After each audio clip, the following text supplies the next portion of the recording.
Hello and welcome to my weekly dose of wellness. I'm here every Tuesday bringing you some health and wellness information, something to share to better your life and better your well-being. So I'm here today bringing you three tips on how to keep your mom composure when things feel chaotic. We've all been there. We know about this topic probably all too well if you're a parent. And so I'm bringing you three tips to talk about that today. So thank you for being here. And if you like what you're hearing, please hit the share button and spread the word. My name is Christy. I'm a core confidence specialist, a strength trainer and nutrition coach, and I am the overwhelmed mom's secret weapon. I work with stressed out moms to help them regain their fitness and fabulousness. And together with my wife and business partner, Flora, we run our holistic health company, Strength and Soul Wellness, where we bring you products and services to have you feel in your best body, mind, and soul. So here she is. Flora just popped on. Awesome timing. I'm just getting rolling here, talking about the three tips on how to keep composure, mom composure, when things are out of control. And Flora will relate to this, a lot of what I'm saying here, because this weekend has been absolutely nutty. At least Sunday was, and so we're still recovering from that.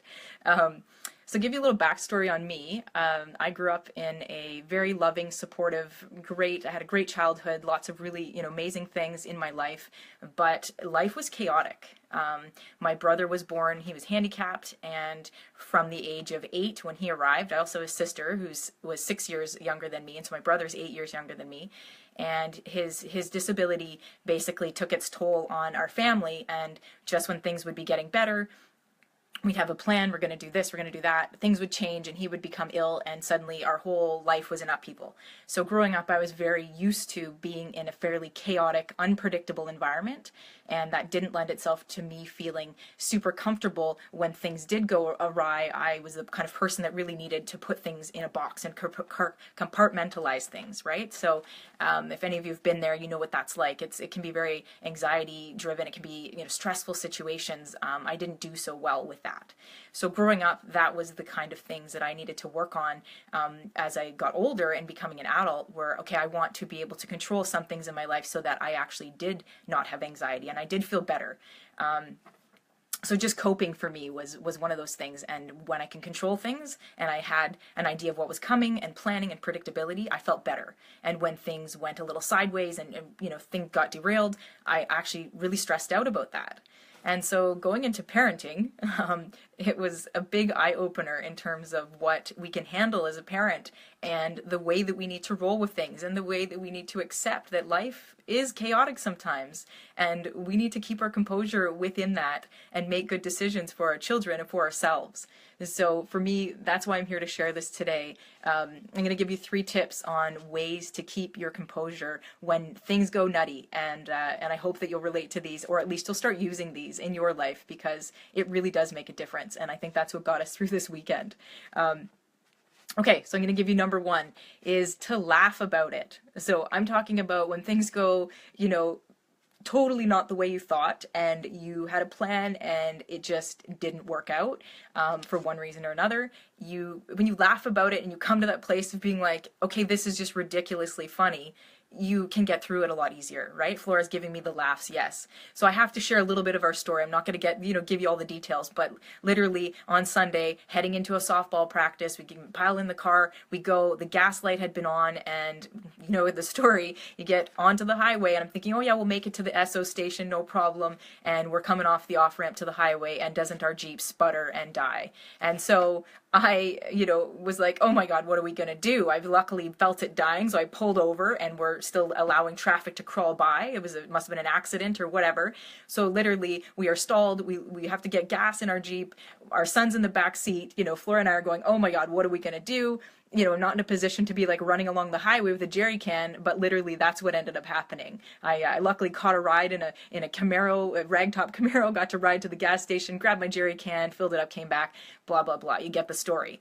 And the day just continued in that way. The whole afternoon was our salmon was sour. We had no dinner. We had to go out for dinner. We, go to bath our son for, bed for the evening, and he accidentally knocks a mirror off and it shatters all over the floor. Like, there's so many things about the day that were just ridiculous. And if we didn't laugh about these things by the time it was time for us to go to bed, I don't know what we would have done. It was just one of those days. We look at each other and go, what just happened? And what lessons are in this for us today? So laughing It is. It really, laughter is the best medicine. And we could have got angry, but we didn't. We laughed.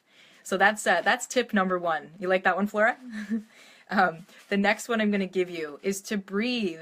And when we get stressed out, we forget to breathe. We constrict, we hold our breath, we tense our bodies, we do all these things. And breathing is so important. And just literally taking the time to take a deep breath in, think about the thing at hand, think about the thing that's going on that's really stressing you out, and have that moment of reflection. When you breathe, it calms the nervous system, and the brain has time to react and not react in a quick, rash decision. It has time to calm and react rationally. So taking a few deep breaths when you're in the chaos of parenting, chaos of motherhood, really helps. So that's number two. I'm going to give you one more. Thanks for the likes, Flora. Thanks for being on here with me. Number three, question whether this thing that you're dealing with, this thing that you're stressing out is really going to matter. Is it a waste of energy? Is it really going to matter? And when you sit back and have that moment of reflection to question it, you kind of come to the realization that, wait a second, I'm going to lose everything over this situation. I'm going to stress out. But at the end of the day, it actually, is it going to matter an hour from now? If I'm 5 minutes late for this thing we're trying to get to, is it going to be the end of the world? Well, no, it's not. And so, I'm speaking from somebody who has seriously loved knowing what was going on and just really planning and having every moment, sort of mapped out. And as a parent, we don't have that option. We have to roll with the way whatever life throws at us. And when we laugh and we breathe and we question, whether this matters, this stress that we're creating, we actually are much happier because we can get through it and we can move past it. So it's actually really good for your health overall if you can do those three things. Hey Shelby, thanks for joining me here, talking about the three tips of how to keep your mom composure when things are chaotic. So yeah, give me some likes or some hearts. Let me know if these things are landing for you. So the three tips I gave: number one was to laugh about it. If you can't laugh, what can you do? Second one, breathe through it. And the third one, really question whether or not the thing that you're stressing over is really going to matter in the long term. Because if it's not, which it probably isn't, then you just need to relax and move on, right? And you will get through it. Everything will be okay. Life is not perfect, and everything will work itself out. So I hope that you enjoyed my live stream here today. It's a quickie. As being chaotic, our son is usually at daycare on Tuesdays, and that's when I get the bulk of my work done. And he got sick with a fever, and he's home with me. So we are making it work, and I'm happy to be on here and sharing everything with you today, my wellness topic. If you haven't already and you're interested in, taking care of your health and wellness, Flora and I have a 5-day program. It's called Feel Stronger and Sexier in 5 days. It's a free program. You get mini workouts with me every day. You get meditation and journaling with Flora. And if you jump on over to our website, you'll see the link there. You put in your email, and you'll get everything to your inbox. And you work at your own pace, and get yourself your health and wellness on track. So I hope that you enjoyed the live stream today, and please hit the share button if you did. And thank you again for being here. Have a healthy day.